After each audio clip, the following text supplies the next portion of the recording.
Dogs are not built for heat.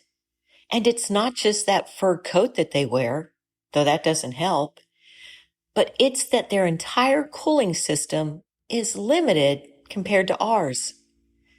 Humans can sweat across almost every inch of our skin.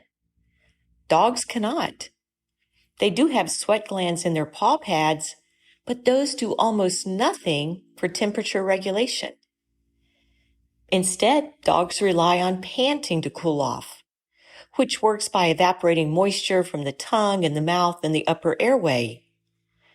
But panting isn't all that efficient, and especially when it's hot and humid out.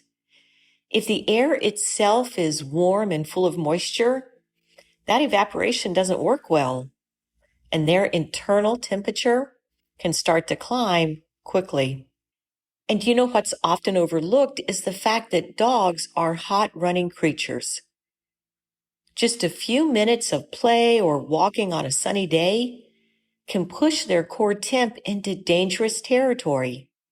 Flat-faced breeds or overweight dogs or dogs with thick or dark coats are especially vulnerable. But any dog can overheat in the right conditions. And here's where human habits can clash with dog biology.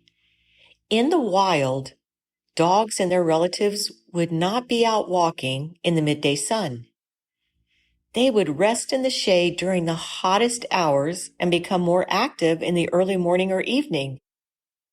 We're the only species dragging ourselves and our dog out into the heat of the day to check off errands or squeeze in a walk. So when your dog resists that 1 p.m. stroll, they're probably not being stubborn. They're probably just following an instinct that has kept their ancestors alive for thousands of years. And if your dog begins to overheat, it can become an emergency fast. So you want to watch out for heavy or excessive panting, bright red or very pale gums, glassy or unfocused eyes, or maybe wobbling or lagging behind on the walk, or just lying down unexpectedly.